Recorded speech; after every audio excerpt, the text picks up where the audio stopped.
হায়রে মা খাদিজা আমার নবীর চেহারার দিকে দেখছেন আর আমার নবী খাদিজার চেহারার দিকে দেখছেন। আমার নবী বলছেন, খাদিজা তোমাকে বিয়ে করতে পারি, তবে একটা শর্ত আছে। বলল, কি শর্ত? বলছেন, খাদিজা আমি তোমাকে বিয়ে করব, শর্তটা হইল তোমার যত মাল সম্পত্তি আছে, গাড়ি বাড়ি আছে, যা কিছু আছে সমস্ত কিছু ফকির মিসকিনকে বেটে দিতে হবে, দান করে দিতে হবে। খাদিজা তোমাকে শূন্য হাতে আমার সঙ্গে আসতে হবে। একদিন আবু তালিব একটা আমার নবীকে কথা বলে ফেললেন, ভাতিজা আমার বোঝা হালকা করো। চাচা গো, আমি কি আপনার বোঝা হয়ে গেছি? না ভাতিজা, আমার এটা বলার উদ্দেশ্য না। আমার বলার উদ্দেশ্য হলো তুমি বড় হয়েছো ভাতিজা, এবার তোমাকে কিছু কাজ কাম করতে হবে। কাজ কাম করবে, না করলে খাবে কি? আমার নবী মনে মনে বলছেন, আল্লাহ আমি একার খেয়ার ভেঙে দুই খান করি না, আমি কাজ কোথায় খুঁজতে যাব? আমার আল্লাহ বলছেন, নবী গো কাজ তোমাকে খুঁজতে হবে না, বরং কাজ তোমাকে খুঁজে নিবে। আমার আল্লাহ বলছেন, নবী গো কাজ তোমাকে খুঁজতে হবে না, বরং কাজ তোমাকেই খুঁজবে। বাবা গো, মক্কা নগরে মেয়ে ছিল, যে মেয়েটার নাম লিখছেন কিতাবে মা খাদিজাতুল কুবরা রাদিয়াল্লাহু তাআলা আনহা। ওই খাদিজার দুটা বিয়ে হয়েছিল। প্রথম বিয়ে হলো, দুটা সন্তান হইল, দুটা সন্তানও মারা গেল, স্বামীও মারা গেল। আবার একটা বিয়ে করলেন, আবার দুটা সন্তান হইল, দুটা সন্তানও মারা গেল আর স্বামীও মারা গেল। আর এই খাদিজার দিকে চিন্তা করতে গিয়ে উনার বাবা খালিদ বিন ওয়ালিদ উনিও দুনিয়া ছাড়লেন। আর যত মাল সম্পত্তির ছিল সমস্ত মালিকিনী হয়ে গেলেন খাদিজা। মালের কোনো কম নাই, এত ধনী ব্যক্তি। তো খাদিজাতুল কুবরা চিন্তা করলেন, আমি দুটা স্বামী হারালাম, চারটা সন্তান হারালাম, আমি আর বিয়ে করব না, আমি জীবনটা এমনিতে পার করে দিব। তখন খাদিজাতুল কুবরার বয়স কেতাবে লিখছেন 40 বছর। জোরে বলুন সুবহানাল্লাহ। কয় বছর বললাম ভাই? যারা জানতো তারাই জানতো 40 বছর, কিন্তু যারা জানতো না খাদিজাতুল কুবরাকে দেখে মনে হতো একটা 16 বছরের যুবতী খাদিজা। জোরে বলুন। আল্লাহ এত সুন্দর করে বানিয়েছিলেন। বাবা গো, ওই খাদিজাতুল কুবরা ভাবছেন আমি আর বিবাহ শাদী করব না। এই ভাবনা চিন্তা করে রাত্রে বেলাতে শুয়েছিলেন। আর শুয়ে শুয়ে বন্ধুরা একটা স্বপ্ন দেখে নিলেন। কি স্বপ্ন দেখলেন? আসমানের চন্দ্র নেমে এসে ওই খাদিজার কোলে বসে গেল। আসমানের চন্দ্র নেমে এসে খাদিজাতুল কুবরার কোলে বসে গেল আর গোটা আলো হয়ে গেল। এই স্বপ্নটা দেখে ঘুমটা ভেঙে গেল। খাদিজা ভাবছেন, আল্লাহ এত সুন্দর স্বপ্ন আমি কখনো দেখি না। এর মানে যদি জানতাম খুব ভালো হতো। তো কার কাছে জানবো? তখনকার টাইমে একজন বিখ্যাত আলিম ছিলেন খাদিজাতুল কুবরার একজন চাচাতো ভাই, যার নাম হইল ওয়ারকা বিন নাওফেল। ওই ওয়ারকা বিন নাওফেলের গেটে হাজির হইল, গেট খুলেছেন। কি হলো খাদিজা? খাদিজা বলছেন, ভাইয়া গো আপনি তো একজন বিখ্যাত আলিম, তাই আপনার কাছে এসেছি একটা স্বপ্নর মানে জানতে। ভাই একটু স্বপ্নটা মানেটা যদি বলে দিতেন খুব ভালো হতো। আচ্ছা খাদিজা বলো আগে স্বপ্নটা কি দেখেছো বলো। বলতে লাগলেন, ভাইয়া গো আমি শুয়েছিলাম, হঠাৎ করে দেখলাম আসমানের চন্দ্র নেমে আমার কোলে বসে গেল। আর যেমনই কোলে বসেছে গোটা আলো ধরা হয়ে গেল। ভাইয়া এর স্বপ্নর মানেটা একটু বলেন তো। ওয়ারকা বিন নওফেল একটু মুস্কি মেরে হেসে গেলেন, জোরে বলুন সুবহানাল্লাহ। তো খাদিজাতুল কুবরা বলছেন আমি স্বপ্ন দেখলাম, টেনশন করছি, আর মানে কি হবে, আপনি হাসলেন কেন ভাইজান? ওয়ারকা বিন নওফেল বলছেন খাদিজা তোমার স্বপ্নর মানে খুবই সুন্দর। কি একটু বলে?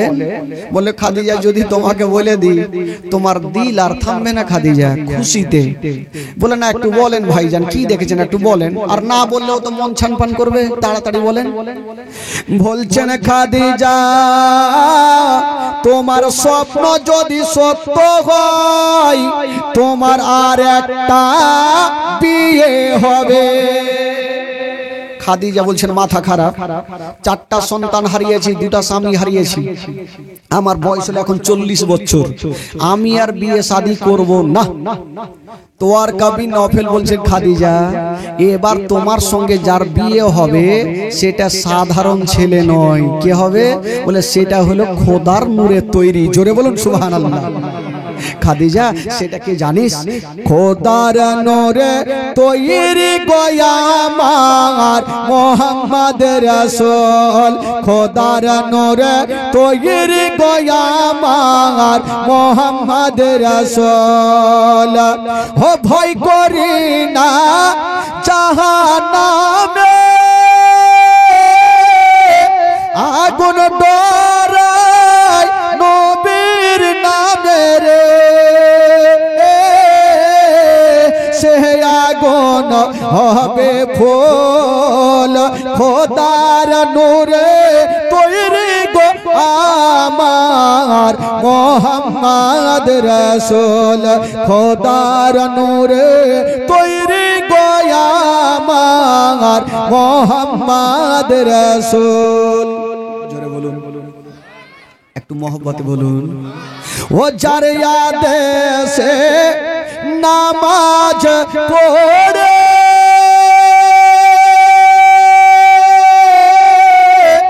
তার আদেশে রোজা রাখি গো, রইব সুখে আদার গোরে, হবে না নেকের সমতল খোদার নূরে তৈরি গো আমার মোহাম্মদ রাসূল, খোদার নূরে তৈরি গো আমার মোহাম্মদ রাসূল। তিনি হলো খোদার নূরে তৈরি নবী। আর কি জানো? হ নবী আমার পাকা কান্ডারে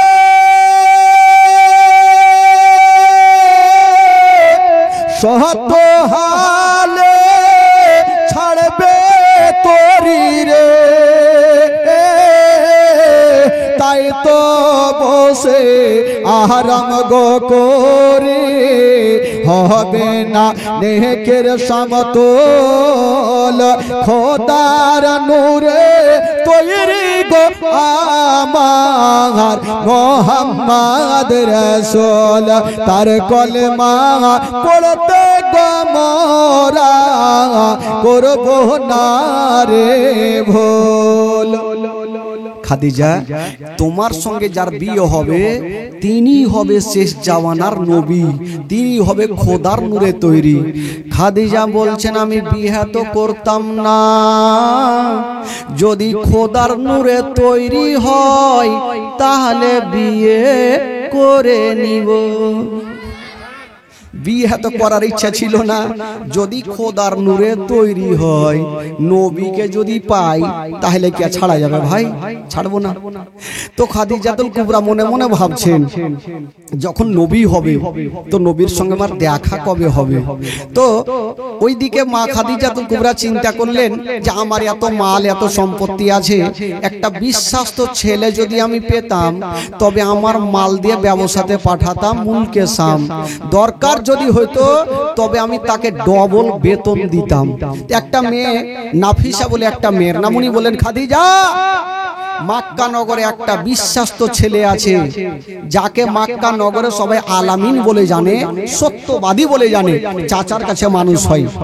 তো নাফি খাদিজাতুল কুবরা বলে, জানা একবার খবরটা দে, যদি আমার মাল নিয়ে যে ডবল বেতন দেব। দেখেন বেরাদার, আমার আল্লাহ দুইজনকে মিলাবে।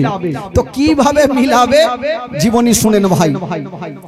তো নাফিসা গেলেন, আবু তালেবকে বললেন, আবু তালিব আমার নবীকে বললেন, আমার নবী খাদিজাতুল কুবরার দরবারে চলে গেলেন। যেমনই আমার নবী খাদিজাতুল কুবরার দরবারে যাওয়া, হাইরে মা খাদিজা আমার নবীর সঙ্গে দুটা আলোচনা করছেন। আলোচনা করে বুঝে গেল এটা সবারই তুলনা নয়, এটা সবারই মতো ছেলে নয়, এটা হইল আলাদা ছেলে। এই ছেলের ব্যবহারই আলাদা। কিন্তু খাদিজার মন বলছে যে ইনাকেই তো সবাই আলামিন বলে জানে, তবে ইনি কি সত্যিকারই নবী নাকি? কিন্তু খাদিজাতুল কুবরা ভাবছেন আমার দেখে লাভ হবে না। তো যাকে ওই নবীকে মাল দিলেন, ব্যবসা করতে পাঠাবেন মুনকেসাম। তো খাদিজাতুল কুবরা চিন্তা করছেন নতুন ছেলে, কোথায় যাবে, হারিয়ে যাবে, কি হবে জানি না। তো একটা মেয়েকে সাথে দিলেন, যে মেয়েটার নাম হচ্ছে মা সায়রা। কি নাম বললাম? মা সায়রা। তো বললেন, ওগো মা সায়রা, এক কাজ করো, তুমি এই যে আলামিনের সঙ্গে যাও, সব সময় সাথে থাকবে, তবে একটা কথা শুনো, যদি রাস্তাতে তুমি ঘটনা দেখো তবে ব্রেনের মধ্যে নোট করে রাখবে, আমাকে এসে শোনাবে। কিন্তু বেরাদার ওই মা সায়রা বললেন, খাদিজা তুমি চিন্তা করো না, আমি সারা রাস্তা এই আলামিনের সঙ্গে থাকবো, যত ঘটনা ঘটবে আমি এসে তোমাকে বলে দিব। চিন্তা করো না, যা ঘটবে আমি সব এসে বলবো। এইদিকে নবী আমার চলে গেলেন। হাইরে খাদিজা নবীর সঙ্গে কয়েকটা কথা বলতে নাই। মা খাদিজার দিলখানা পাগল হয়ে গেল, উতলা হয়ে গেল, বাড়িতে মন বসে না, দেখে আপনার মজেজা। ভাগবতী মা খাদিজা সঁপে দিল জীবন আর যৌবন, দেখে আপনার মজেজা। ভাগবতী মা খাদিজা সঁপে দিল জীবন আর যৌবন। কেমাল দৌলত যাহা ছিল চরণে সব সপিয়া দিল, কেমাল দৌলত যাহা ছিল চরণে সব সপিয়া দিল, আপনারে বানাইল আপন। আল্লাহর নবী দয়ার নবী গো, আপনি নবী আমার জীবনের জীবন। দয়ার নবী মায়ের নবী গো, আপনি নবী আমার জীবনের জীবন। জোরে বলেন সুবহানাল্লাহ। আপনি নবী আমার জীবন সাথী, অন্ধকারে কবরের বাতি, আপনি নবী আমার নির্দনী আর দহন। আপনি নবী আমার জীবন সাথী, অন্ধকারে কবরের বাতি, আপনি নবী আমার নির্দনী আর দহন। কে রাহমাতাল লিল আলামিন, আপনি উম্মতের জামিন, গুনেহগার উম্মতের আপন জন। আল্লাহর নবী দয়ার নবী গো, আপনি নবী আমার জীবনের জীবন। দয়ার নবী মায়ের নবী গো, আপনি নবী আমার জীবনের জীবন। দেখিয়া হযরত বেলাল প্রেমেতে হইয়া মাতাল পাইল ও মায়ার জ্বালাতন দেখিয়া হযরত বেলাল প্রেমেতে হইয়া মাতাল পাইল ও মায়ার জ্বালাতন ও দেখে তাহার প্রেম ভক্তি বিলালকে দিলেন মুক্তি আপনারে বানাইলো আপন আল্লাহর নবী দয়ার নবী গো আপনি নবী আমার জীবনের জীবন দয়ার নবী মায়ার নবী গো আপনি নবী আমার জীবনের জীবন খাদিজার চোখ থেকে ঘুমটা হারিয়ে গেল নবী তো চলে গেল কখন হবে নবীর সঙ্গে আবার দেখা হাই রে খাদিজার বাড়িতে মনটা লাগে না বাবা গো খাদিজা বাড়িতে থাকলো আর আমার নবী ওই একটা মেয়ের সঙ্গে ব্যবসা করতে চলে গেল আমার নবী চলে যাচ্ছেন ওই যে একটা মেয়েকে সাথে নিয়ে যাচ্ছেন ওই মেয়েটার নাম কি বললাম ভাই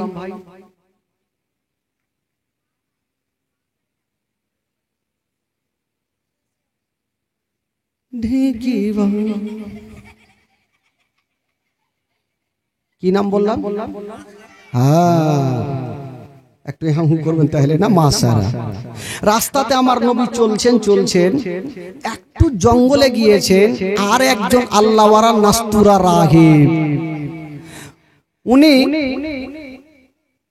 ছাদের উপরে বসে আছেন আর ওই মাসারা বলছেন ও গো আলামিন আর চলতে পারি না হুজুর একটু গাছের তলাতে বসে যান না তো আমার নবী একটা গাছের তলাতে বসলেন আর ওই মেয়েটা একটা গাছের তলাতে বসলেন যেমনই আমার নবী ওই গাছের তলাতে বসেছেন বাবা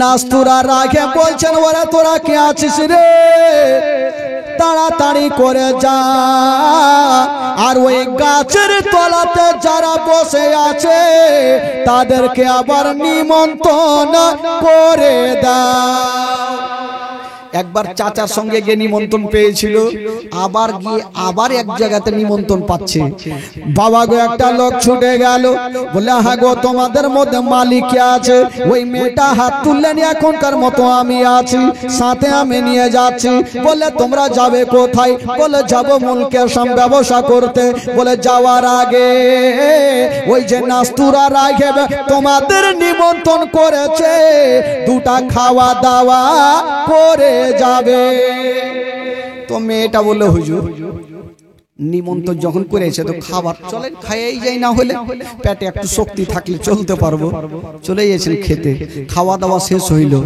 নাস্তুরা রাখে বলছেন দাঁড়াও ওরে মেরে আচ্ছা বলো এই ছেলেটার মালিক কে আছে মেয়েটা বললো হুজুর এখানে তো কেউ নেই আমি দায়িত্ব করে নিয়ে এসেছি এখনকার মতো মালিক তো আমি আছি বলে আচ্ছা বলো মা সারা এই ছেলেটাকে নিয়ে যাবে কোথায় বলো যাব মুলকে শাম ওই রায়ে বলছেন ওরে মেরে খবরদার এই ছেলেকে মুলকে শাম নিয়ে যেও না এই জন্য যেও না যদি নাকে মুলকে শাম নিয়ে যাও তবে জিন্দা ঘুরবে না বললো কেন বলে এর জন্য ঘুরবে না এই ছেলেটা সাধারণ নয় এই ছেলেটা হলো শেষ জামানার নবী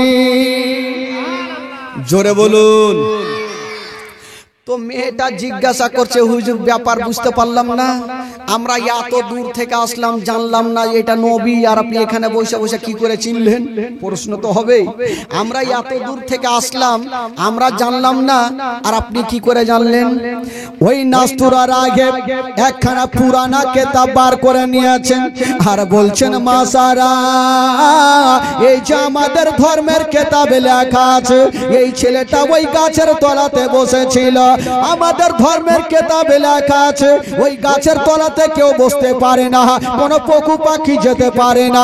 যদিও কেউ বসে যায় তবে মুখ দিয়ে রক্ত উঠে যায়, সে সঙ্গে সঙ্গে মারা যায়।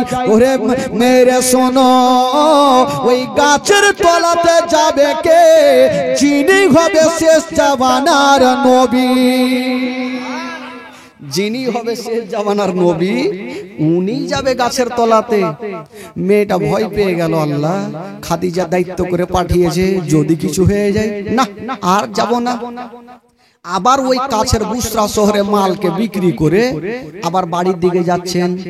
আর ওই দিকে খাদিজা পাগলিনী হয়ে গেছে, কখন নবী আসবে যে আমি নবীকে বিয়ের প্রস্তাব দিব।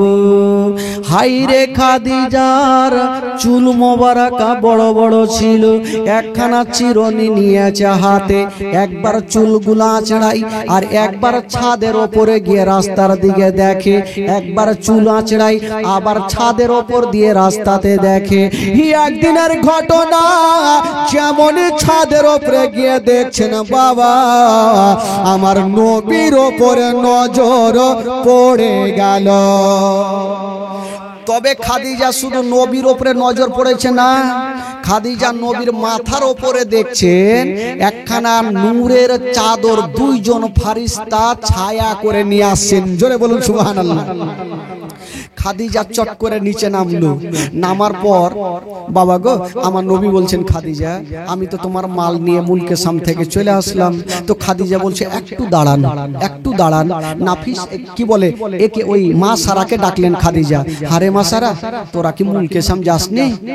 বলে কেমন করে যাব? ও গো আমার মালকে কেমন করে যাব সেটা কথা আপনাকে বলবো কেমন করে। ওই খাদিজা বলছেন, শোনো গো তোমার যাওয়ার আগে আমি একটা স্বপ্ন দেখেছি, আমার সঙ্গে নবীর বিয়ে হবে, নবীর সঙ্গে আমার বিয়ে হবে। ওই মা সাইরা বলল, আপনি তো এখানে জানতে পারলেন, আমরা এত ঘটনা দেখেছি বলে শেষ করতে পারবো না। বলল কি দেখেছো? বলে স্পষ্ট ভাবে একজন রাহেব বলে দিয়েছেন ইনি নবী হবে। আরো রাস্তাতে চলতেছিলাম, হঠাৎ করে দেখলাম যত পাথরগুলা ছিল সমস্ত পাথরগুলা আমার নবীকে সালাম করে। যত রাস্তার ধারে পাথরগুলো আমার নবীকে সালাম করছেন। খাদিজার সন্দেহ মিটে গেল, এটাই হলো নবী। কিন্তু নবীকে বিহার প্রস্তাব দিব কেমন করে? আমার বয়স হলো 40 বছর আর নবীর বয়স হলো মাত্র 25 বছর। আমি 4টা সন্তান হারা মা, 2টা স্বামী হারা, আর নবীর বয়স হলো মাত্র 25 বছর, এখনো বিয়ে শাদী হয়নি। আমি 4টা মা হয়ে 4টা সন্তানের মা হইয়া বিবাহর প্রস্তাব যদি দিয়ে দিই তবে নবী রাজি হবে না। কিন্তু না দিলে তো চলবে না, বিহার প্রস্তাব দিতেই হবে, না হলে তো ছুটে যাবে। আমার নবীকে ডাকলেন, তবে তার আগে একটু হিসাব করে দেখলেন। হিসাব করে মা সারাকে বলছে, আরে মা সারা তোরা এতবার ওই রাস্তাতে ব্যবসাতে গিয়েছিস, এতটা তো লাভ হয়নি। বলে হবে কেমন করে? সাথে যে শেষ জামানার নবী আছে, জোরে বলুন, নবী আছে, লস হবে কেমন করে? যা হবে খাদিজা বেশি লাভ হবে। হিসাব করে দেখা গেল অন্যবার যা লাভ হয়েছিল এবার ব্যবসা করে তার থেকে ডবল লাভ হয়ে গেছে। অন্যবার যা লাভ হয়েছিল তার থেকে ডবল লাভ। তো খাদিজাতুল কুবরা ডাকলেন, ওগো আলামিন আপনাকে একটা কথা বলবো, এই যে বিহার কথা। তো খাদিজা মনে মনে ভাবছেন বিহার প্রস্তাব দিব, হয়তো নবী রাজি হবে না। বলছেন, ওগো আলামিন একটা কথা বলবো। হুজুর বলে, কি বলো? বলছেন, ওগো আলামিন কেমন করে বলবো বুঝতে পারছি না। বলে, তাড়াতাড়ি বলে ফেলো। বলছেন, ওগো আলামিন একটা কথা বলবো, বাবা বুকটা ফুটে কিন্তু মুখটা ফুটে না। আমার নবীকে বিয়ের কথা বলতে পারলেন না, একটা অন্য কথা বলে দিলেন। বলছেন ওগো আলামিন, আপনি যে উটে চেপে গিয়েছিলেন ব্যবসা করতে, ওই উটটা অন্যজনকে ব্যবহার করতে দেব না, আমি এই উটটা আপনাকে এমনিতে পুরস্কার দিয়ে দিলাম। জোরে বলুন সুবহানাল্লাহ। আমার নবী উটটাকে নিলেন, ডবল বেতন নিলেন, বাড়ি চলে গেলেন। কিন্তু খাদিজার ঘুমটা হারিয়ে গেল, বিয়ের প্রস্তাব কেমন করে দিব।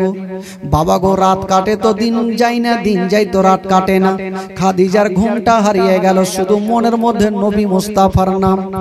ওই খাদিজা তবে সঙ্গে সঙ্গে একটা কথা মনে হয়ে গেল, যে যাই করো না কেন একটা ঘটক লাগিবে। আজকাল বিয়ে শাদী দিলে ওই যে বিয়ে শাদী লাগে, ওরাকে কি বলে? ফটক, ঘটক। এই যে বিয়ে শাদী লাগিয়ে দিলে ঘটক। আর আজকাল ঘটকের হাইরে দাম। বিয়ে যখন হইল লাট্টু লুঙ্গি, টাকা তো ফের আছে, লাল পান খাইবে আর ঘুরবে। তো খাদিজা মনে মনে চিন্তা করলো, নবীকে যদি বিয়ের প্রস্তাব দিই তাহলে আমাকেও ঘটক ফিট করতে হবে, না হলে উপায় নেই। তো কাকে করব? একটা নাফিসা, কি বলে, খাদিজাতুল কুবরার দরবারে একটা দাসী কাজ করতেন, ওই মেয়েটার নাম হইল নাফিসা। বলছেন ও নাফিসা, একটু এদিকে আই তো। আসলো, বলছে হ্যাঁ গো নাফিসা, একটা কথা বলবো তোমাকে। বলে কি কথা? বলে ওগো নাফিসা, একটা কাজ করো। বলে কি কাজ বলো? বলে আমার বিয়ের প্রস্তাব লিয়ে যাও। কার কাছে? বলে আবু তালেবের ভাতিজার সঙ্গে। নাফিসা বলল ওগো আমার মালকিনী খাদিজা, আমাকে বেতন দিলেও ভালো, না দিলেও ভালো, তোমার বিয়ের প্রস্তাব লিয়ে যাব, আমার গর্দান থাকবে না। কেন? বলে তোমার 40 বছর বয়স আর নবীর 25 বছর বয়স, এই বিয়ের প্রস্তাব যদি আবু তালেবকে দিই তবে তার ওয়ারি মাটিতে চলবে না, আগে আমার গলাতে চলবে। ভুল করে আমি যাব না, বেতন দাও আর না দাও। তো খাদিজাতুল কুবরা বলছে একবার জানা রে, একবার যদি লাগিয়ে দিতে পারিস, তবে এই বিয়ের কাজটা যদি তুই লাগিয়ে দিতে পারিস, তাহলে আমি তোকে সব দিনের জন্য আজাদ করে দিব। জোরে বলুন সুবহানাল্লাহ। তো নাফিসা মনে মনে চিন্তা করছে, একবার ঠিকরি লাগিয়ে দেখি, একবার মাইরেই দেখি, রিক্স লিয়া দেখি। যাব, যদি রাইগে যাই তবে বলবো না, আর যদি না রাগে বলবো। নাফিসা গিয়ে আবু তালেবের সামনে দাঁড়িয়ে গেছেন। বাবা আবু তালেব বলছে, নাফিসা কি বলছো বলো? নাফিসা বলছেন হুজুর, আমি আপনার কাছে এসেছি। আরে এসো তো দেখলাম, কেন এসো বলো? আবার বলছেন হুজুর আমি আপনার কাছে এসেছি। আর আইসো তো বলো। আবার বলছে হুজুর আপনার কাছে এসেছি। বুকটা ফুটে কিন্তু মুখটা ফুটে না। আবু তালেব রাগের মাথায় বলো, আইসি আইসি করছো কিসের জন্য বলো? নাফিসা বলল হুজুর আপনার কাছে আইসি। ফের বললো আইসি। এ চিন্তা করছে যদি বইলে দে রাগ করলেই। নাফিসা বলল বলার আগে একবার পিছনে ঘুরে দেখছে, যদি হুজুর রাগা যায় তবে গুলখি দেখে রাখবো। গুলখি দেখছে, যদি রেগে যেত গুলখি ভাই দেখছে গুলখি তো মেলাই আছে। নাফিসা চিন্তা করলে বইলে দি, যদি চোখ লাল দেখি তবে গুলখি দিয়া ভেগে যাব। আবু তালেব বলছে নাফিসা আচ্ছা বলো বলো তুমি কেন এসেছো? বলছেন শোনো গো, বলছেন হুজুর আমি আপনার কাছে এসেছি ওই খাদিজার সঙ্গে আপনার ভাতিজার বিয়ের প্রস্তাব নিয়া। যেমন কথা বলতে নাই আবু তালেব মাথায় হাত দিয়েছে। ওরে নাফিসা তুই কি পাগল হয়ে গেছিস? আরে তুই কি পাগলি হয়ে গেছিস? বলে কেন? বলে খাদিজা এত মাল সম্পত্তির মালিকিনী, আমার গরিব ভাতিজাকে বিয়ে করবে, এটা জিন্দেগিতে আমি মানবো না। নাফিসা বাড়কা করে নিঃশ্বাস নিয়েছে, জান তো বাঁচলো, যাই, তার মানে রাজি আছে। তো আবু তালেব বলছেন নাফিসা রে, তোর কথা বিশ্বাস হয় না, কারণ যে খাদিজাকে বিয়ে করার জন্য গোটা মক্কার ছেলেরা প্রস্তাব দেয়, খাদিজা বিয়ে করে না, আবার বলছে যে আমার একটা গরিব ভাতিজা যার বাড়ি নাই, ঘর নাই, কিছু নেই, আমার কাছে মানুষ হয়, আমার ভাতিজাকে বিয়ে করবে, জীবন সঙ্গিনী বানাবে, এটা আমি মানতে পারছি না। নাফিসা বলল, হুজুর সত্যি কথা বলছি। বলছো? তবে ঠিক আছে, তুমি বিয়ের প্রস্তাব দিয়েছো, আমি একবার আমার ভাতিজাকে জিজ্ঞেস করি। আমার নবীকে জিজ্ঞেস করলেন, আমার নবী একটু মুস্কি মেরে হেসে গেলেন। জোরে বলুন সুবহানাল্লাহ। মুস্কি মেরে হেসে যাওয়া মানে বুঝে নিতে হবে আমার নবী রাজি আছে। আজকাল যদি কোনো বাপ 40 বছরের মেয়ের সঙ্গে 20 বছরের ছেলের বিয়ে দেয়, তো বেটা বলবে, বাপ হে আমি করব না, তুই আগে করলে বিয়ে। করবে কি করবে? তুই তো 2 দিন বাঁচবি, আমি মেলায় দিন বাঁচবো, এই তো অবস্থা হবে। কিন্তু আমার নবী একবারও বললেন না, চাচা গো সে মেয়েটা তো 40 বছরের, 4টা সন্তান হারা মা, 2টা স্বামী হারা। আমার নবী জানে যে ইসলামের শিক্ষা আমার নবী কি করে দিয়ে গেছেন। বাবা গো, বাবা ভাই, আমার নবী পাক জানে আমার চাচা কখনো আমাকে পানিতে ফেলবে না। আমার নবী রাজি হলেন। তবে আমার নবী বলছেন, চাচা আমি একটু খাদিজার সঙ্গে একটু কথা বলবো, তারপরে আমি বিয়ে করব। ঠিক আছে। আমার নবী খাদিজাতুল কুবরার দরবারে হাজির। হাই রে মা খাদিজা, আমার নবীর চেহারার দিকে দেখছেন, আর আমার নবী খাদিজার চেহারার দিকে দেখছেন। আমার নবী বলছেন, খাদিজা তোমাকে বিয়ে করতে পারি, তবে একটা শর্ত আছে। বলল, কি শর্ত? বলছেন, খাদিজা আমি তোমাকে বিয়ে করব, শর্তটা হইল তোমার যত মাল সম্পত্তি আছে, গাড়ি বাড়ি আছে, যা কিছু আছে, সমস্ত কিছু ফকির মিসকিনকে বেটে দিতে হবে, দান করে দিতে হবে। খাদিজা তোমাকে শূন্য হাতে আমার সঙ্গে আসতে হবে। খাদিজা বলছেন, আমি 4টা সন্তান হারিয়েছি, 2টা স্বামী হারিয়েছিলাম, আমার বিয়ে করার কোনো এনার্জি ছিল না, মন ছিল না। হুজুর আপনি মাল সম্পত্তির কথা বলছেন, আমার বাড়ি পর্যন্ত যদি বেচে দিতে হয় আমি দেব হুজুর, কিন্তু হুজুর গো আমি আপনার কথা অমান্য করব না, আমি একই বাক্যে রাজি। বাবা গো, বেরাদার বন্ধুরা, আমার নবী রাজি, খাদিজা রাজি। ও মা বোনেরা, আমার নবী মুস্তাফার বয়স হলো 25 বছর, আর খাদিজাতুল কুবরার বয়স হলো 40 বছর। ওই 25 বছর বয়সে ওই খাদিজার সঙ্গে আমার নবীর বিয়ে হয়ে গেল। বাবা গো, যেমনই বিয়ে হলো বন্ধুরা, ঘর সংসার শুরু হলো, আর যেমনই ঘর সংসার হলো, 4টা হলো বেটি আর 2টা হলো বেটা। বেটিগুলার নাম হলো জাইনাব, উম্মে কুলসুম, রোকাইয়া আর ছোট বেটি ফাতেমা, আর বেটাগুলা হইলো ইব্রাহিম, কাসিম আর আব্দুল্লাহ। বাবা গো, 2টা হলো বেটা আর 4টা হলো বেটি। এই যে ঘর সংসার শুরু হয়ে গেল। বাবা গো, খাদিজার সঙ্গে আমার নবী ঘর সংসার করতে করতে দিন যায় সময় কাটে, দিন যায় সময় কাটে।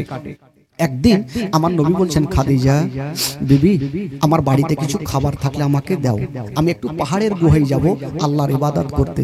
খাদিজা বলছেন, ইয়া রাসূলুল্লাহ, ইয়া হাবিবাল্লাহ, নবী গো আপনি এত দান করা করেছেন, আমার বাড়িতে আপনাকে দেওয়ার মতো কিছুই নাই। হাই রে খাদিজার এত মাল সম্পত্তি ছিল বাবা, যেই ফকির চেয়েছে একই বাক্যে তুলে দিয়ে দিয়েছেন, কখনো গন্তি করে দেখে নাই। আজকে আমার নবী খেতে চাইলো। খাদিজা বলছেন, নবী গো আপনাকে দেওয়ার মতো আমার কিছুই নাই। আমার নবী বলছেন, খাদিজা আছে তাও আলহামদুলিল্লাহ, না আছে তাও আলহামদুলিল্লাহ। এই কথা বলে আমার নবী বেরিয়ে গেলেন বাবা পাহাড়ের দিকে, জঙ্গলের দিকে, পাহাড়ের গুহাতে চলে গেছেন। আমার নবী আল্লাহর ইবাদত করে, কিন্তু বেরাদার এই দিকে খাদিজার মনটা মানে না। খাদিজা ভাবছেন আল্লাহ আমার স্বামী আমার মাথার তাজ আমার কাছে খাবার চাইলো আমি দিতে পারলাম না। ওই খাদিজাতুল কুবরার বাড়িতে মনটা টিকে না। বাবা গো কাঁদতে কাঁদতে জঙ্গলের দিকে বেরিয়ে গেল। যেমন জঙ্গলে যাচ্ছেন মা, হঠাৎ করে জঙ্গলে গিয়া একটা গাছে একটা ফল দেখতে পেল। খাদিজাতুল কুবরা যেমনই ফলটা পাড়তে যাবে ফলটা ধরে টান দিয়েছে। বাবা কোন নরম হাতখানা একটু কাঁটাতে আছড়ে গেল, হাত দিয়ে রক্ত ঝরে গেল। খাদিজা রক্তকে রক্ত মনে করলেন না, ওই ফলটাকে সুন্দর করে ধুয়ে কেটে বাবা গো আমার নবীর কাছে নিয়ে গেল। বলছেন ইয়া রাসূলুল্লাহ ইয়া হাবিবাল্লাহ নবী গো আপনি একবার মাথাটা তুলুন, আপনার জন্য আমি একটা ফল নিয়ে এসেছি। আমার নবী মুস্তাফা যেমনই ফলটা নিতে যাবে ওই খাদিজার হাত দিয়ে রক্ত ঝরছে। বলছেন খাদিজা বলো তোমার হাত দিয়ে রক্ত কেন? আমার খাদিজা বলছেন নবী গো ইয়া রাসূলুল্লাহ ও গো আমার মাথার তাজ আপনার জন্য ফলটা পাড়তে গিয়া আমার হাতে কাঁটা লেগে গেছে। ইয়া রাসূলুল্লাহ আমি রক্তকে রক্ত মনে করি নাই, শুধু আপনাকে ভেবে। আমার নবী বলেছিলেন খাদিজা তুমি আমার জন্য কষ্ট করেছো, তুমি স্বামীর হকটা আদায় করে নিয়েছো। খাদিজা আমি নবী আজকে তোমাকে একটা কথা বলে দিলাম, আজ থেকে তোমার জন্য জাহান্নামের আগুন হারাম হয়ে গেল। জোরে বলুন। খাদিজা তুমি স্বামীর হকটা আদায় করে নিয়েছো, যাও তোমার জন্য জাহান্নামের আগুন হারাম হয়ে গেল। এই করতে করতে বাবা গো দিন যেতে যেতে আমার নবীর বয়স হয়ে গেল 40 বছর। জোরে বলুন সুবহানাল্লাহ। কয় বছর হইল? 40 বছর বয়স। এই 40 বছর বয়সে আমার নবী ইসলাম প্রচার শুরু করবেন। একটু আগিয়ে নিয়ে যাচ্ছি যাতে আমার নবীর ইন্তিকালের ঘটনাগুলো একটু বলতে পারি, যেহেতু কালকে তো শেষ জীবনী, কালকে তো থাকবেন, পরশুদিন আপনাদেরকে পাবো না, না আপনারা আমাকে পাবেন। পাবো শুধু সরদার সাহেবকে পাবো, মাটিলে পড়ে থাকবে। তো ভাই বেরাদার বন্ধুগণ বাবাজি একটু আগিয়ে যাচ্ছি। আমার নবীর বয়স কত হইল? জোরে বলুন কত হইল? আচ্ছা একবার যারা নবীকে ভালোবাসে একটু হাত তুলে বলুন তো সুবহানাল্লাহ। জোরে বলুন ইয়া রাসূলুল্লাহ। মাশাআল্লাহ। নবীর যখন 40 বছর বয়স তো সর্বপ্রথম আমার নবীর কালেমা পড়েছেন বড়দের মধ্যে ছেলেদের মধ্যে, তার নাম কি একটু বলুন তো ভাই? বলুন বলুন। ছেলেদের মধ্যে মানে বড়দের মধ্যে ছেলে সব থেকে কলমা আগে কে পড়েছেন?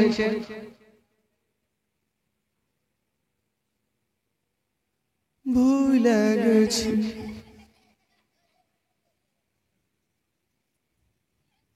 বড়দের মধ্যে সর্বপ্রথম কলমা পড়েছেন আবু বকর সিদ্দিক রাদিয়াল্লাহু তাআলা আনহু। জোরে বলুন সুবহানাল্লাহ।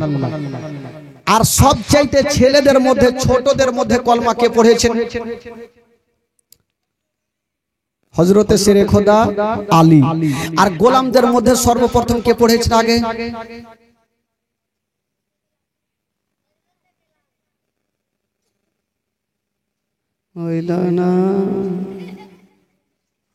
ছোটদের মধ্যে গোলামদের মধ্যে সর্বপ্রথম আগে কালমা পড়েছেন হযরতে যায়েদ রাদিয়াল্লাহু তাআলা আনহু। আর মেয়েদের মধ্যে সর্বপ্রথম কলমা কে পড়েছেন?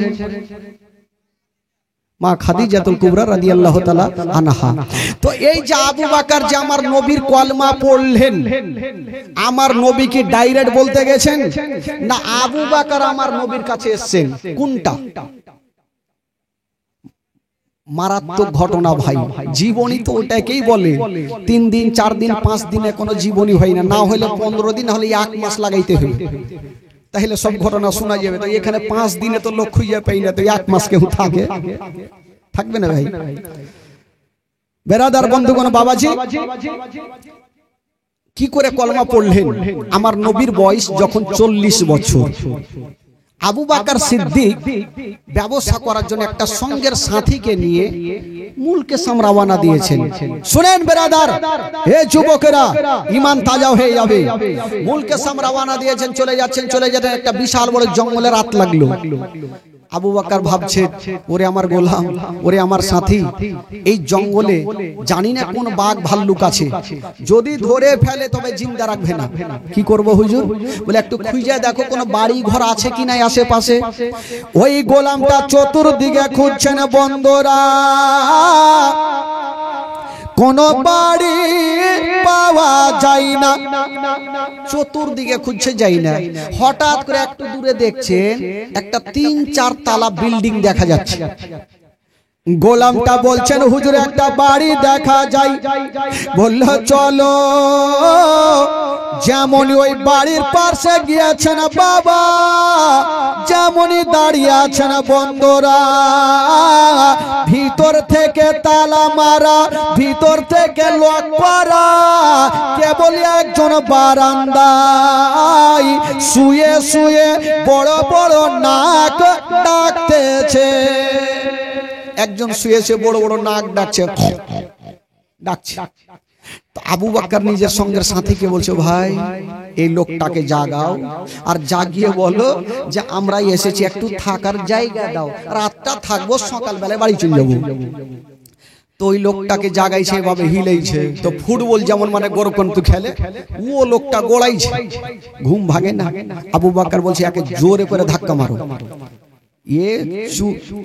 চোর কখন চুরি করে দেখবেন, যখন বড় বড় নাক ডাকে তখনই চোর ঢুকে যায়।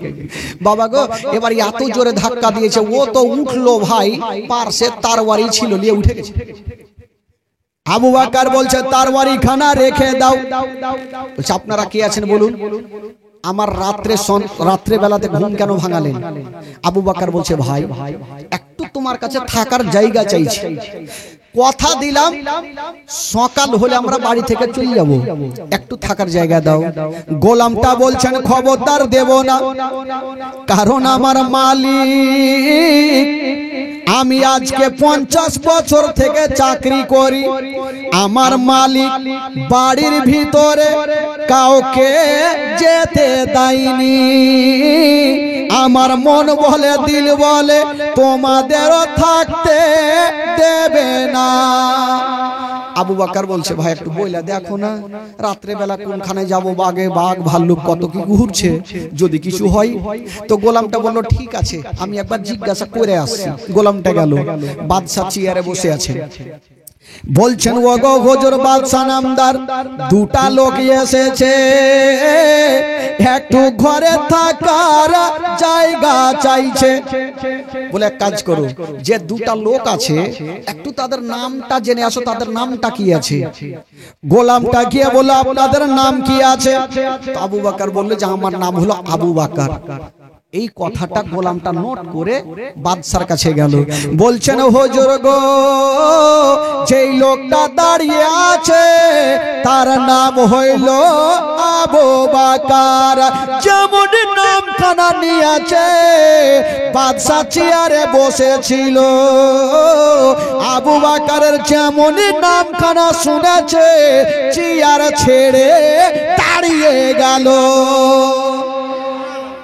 চেয়ার ছেড়ে দাঁড়িয়ে গেল, যেমন কারেন্টের হাত দিলে শর্ট মারে। তো গোলামটা বলছে, হুজুর কিছু বুঝতে পারলাম না, আবু বকরের নাম লেওয়াতে আপনার কি ঝাটকা মারলে? দাঁড়ালেন কেন, কি হইল? বাদশা বলল, এক কাজ করো, তাড়াতাড়ি করে যাও, তার বাপের নামটা জিজ্ঞাসা করো। গেল, বলে, হ্যাঁ গো, আপনার বাপের নাম কি? আবু বকর বলে দিল, আমার বাবার নাম হলো আবু কোহফা। এই কথাটা আবার বাদশাকে বললেন। ও গো বাদশা নামদার, যে আবু বকর দাঁড়িয়ে আছে উনার বাপের নাম হলো আবু কোহফা। এই কথা যেমনই বলতে নাই, বাদশা চেয়ারের পাশে ছিল, এবার চেয়ার থেকে 2 ইঞ্চ কি বলে 2 হাত দূরে দাঁড়িয়ে গেল। তো গোলামটা বলছে, হুজুর কিছু বুঝতে পারছি না, ব্যাপারটা কি? বলে, তাড়াতাড়ি করে যাও, তাদের জন্য বাইরে কোনো জায়গা নাই, তাদের জন্য ভিতরে জায়গা করে দাও। জোরে বলুন সুবহানাল্লাহ। তো গোলামটা চিন্তা করছে, আর কারণ তো কিছু বুঝা যায় না। গোলামটা গিয়ে বলছেন, ও আবু বকর, আপনাদেরকে ভিতরে ডাকছে। আবু বকর চিন্তা করছে ভিতরে যাওয়ার। আবু বকরের সাথে যে লোকটা ছিল বলছে, হুজুর যাবেন না, ভিতরে লিয়া যাবে, আর হয়তো কুরবানি করবে। যে বাদশা বাইরে জায়গা দেয় না, আজকে ভিতরে ডাকছে, হয়তো মার্ডার করবে। বলে হুজুর যাব না আমি। বলে ধুর পাগলা, চল না, দেখা যাবে। যেমনই আবু বকর ঘরের মধ্যে গিয়েছেন, বাবা বাদশা বলছেন আবু বকর তুমি বসে যাও। আবু বকর যেমনই মাটিতে বসতে গেছে, বাদশা বলছেন আবু বকর তোমাকে মাটিতে বসতে হবে না, আমি তোমার জন্য ভিআইপি চেয়ার ছেড়ে দিয়েছি। তোমার জন্য ভিআইপি চেয়ার ছেড়েছি, চেয়ারে বসো। তো আবু বকর সিদ্দিক চেয়ারে বসতে ভয় করছে, জানি না ভাই কি যে করবে। তো যাকে কোন রকম তো বসেছে, আর সঙ্গের সাথী যে লোকটা আছে চাকার মাকার করছে, কোন দিক থেকে ইসরাইল চলে আসবে জানি না। তো যাকে কিছুক্ষণ বসার পর গোলামটাকে বলছে বাদশা যাও, ওই ঘরে একখানা সুন্দর করে ফুল নিয়ে সাজিয়ে দাও, ভালো বিছানা বিছিয়ে দাও। ভালো বিছানা করে দেওয়া হইল। এবার বলছেন আবু বকর তুমি ঘরের মধ্যে চলে যাও। আবু বকর গোলামটাকে নিয়ে ঘরে চলে গেছে। গোলামটা ঘরে যেতে নাই, ভিতর থেকে হুড়কা টাইট করে লাগিয়েছে। গোলামটা বলছে হুজুর বলা যায় না, মন বলছে দিল বলছে, যখন কুরবানির টাইম আসবে গরুকে কত সুন্দর করে গোসল দেওয়াইবে, সকাল যখন হইবে তখন গলাতে তারওয়ারি চালাইবে। হুজুর এখন বিছানা দিয়ে আদর করছে, সকাল হইলে মার্ডার করবে। হুজুর ব্যাপার খারাপ লাগছে। কথা চলছে আর ওইদিকে বাদশা বলল রে গোলাম রে যাও আবু বকরকে ডাইকা আনো।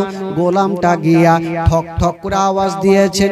আবু বকরের সঙ্গের সাথী বলছে হুজুর দেখেন ইসরাইল হয়তো চলে আসলো। হুজুর হ্যাঁ আমি গেট খুলবো না, আমি গেট খুলবো না। বলে একবার খুলো। বলে না। আবু বকর ভাবছে আমাকেই খুলতে হবে। গেটটা খুলেছে। এবার ওই গোলামটা বলছে হুজুর, আবু বকরকে বলছেন আবু বকর আপনার সঙ্গে যে একটা ঘরে লোক ছিল ওই লোকটা কোনঠে গেল? আবু বকর তাকিয়ে দেখছে লোকটা দেখা যায় না, চৌকির তলে ঢুকে গেছে। চৌকির তলে ঢুকে বসে আছে।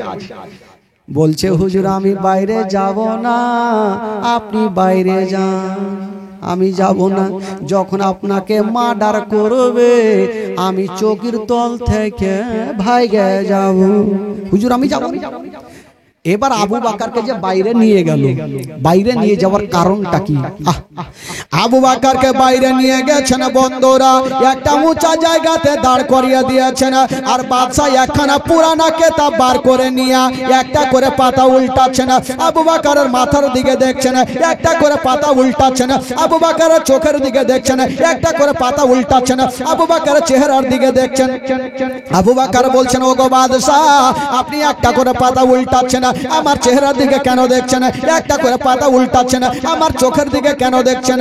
ওই বাদশা বলছো আবু বকর একটা কথা বলো, মক্কা নগরে মুহাম্মদ সাল্লাল্লাহু আলাইহি সাল্লাম বলে কেউ আছে? বলে জি হুজুর আছে। তার মার নাম কি আমেনা? বলে জি হুজুর। বাপের নাম কি আব্দুল্লাহ? বলে জি হুজুর। চাচার নাম কি আবু তালেব? বলে জি হুজুর। বলছেন আবু বকর আচ্ছা বলো বলো এখন উনার বয়স কত আছে? বলে আমার বয়স হলো 39, আমার থেকে 1 বছরের বড়, নবীর বয়স হলো 40।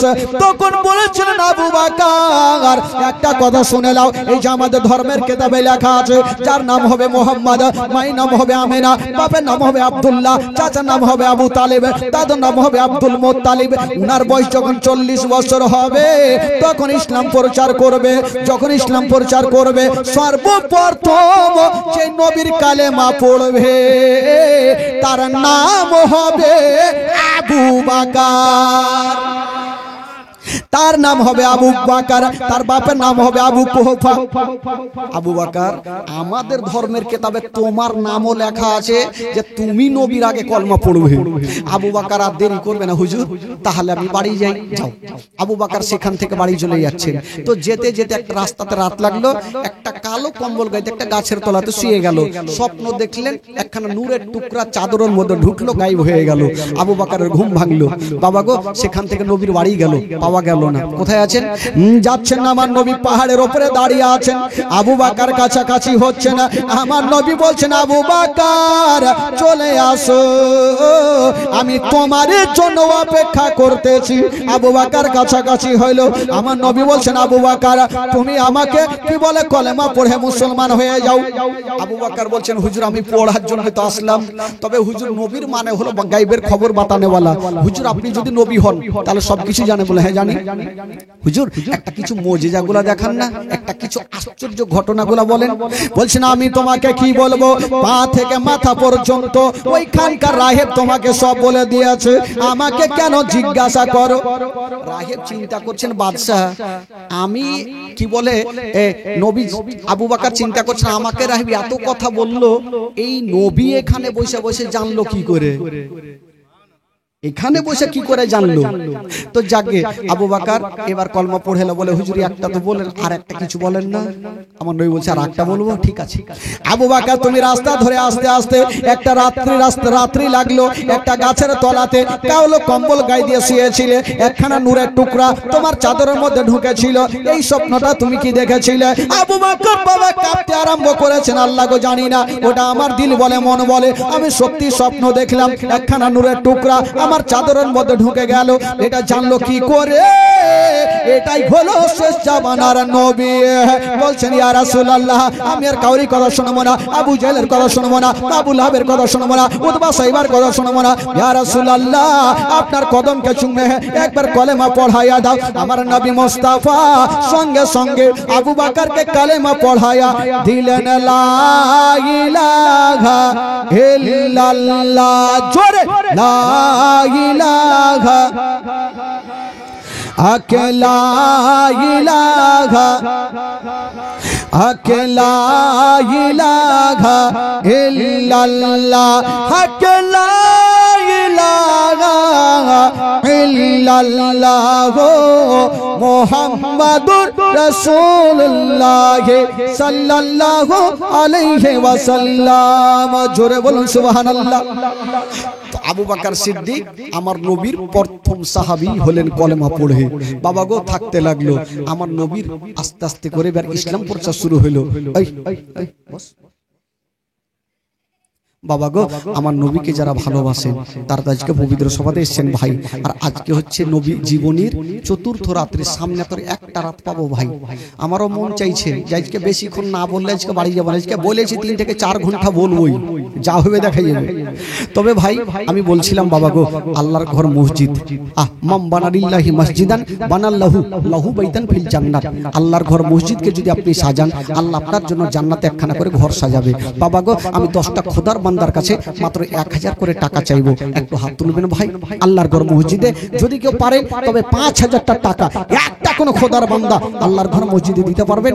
একটু নামটা লিখিয়ে যান ভাই, দেখি একটা কোন খোদার বান্দা 5000 টাকা, একটা কোন যোগ্য বেটা একটু লিখিয়ে যান তো ভাই, দেখি একটা কেউ আছেন 5000 টাকা।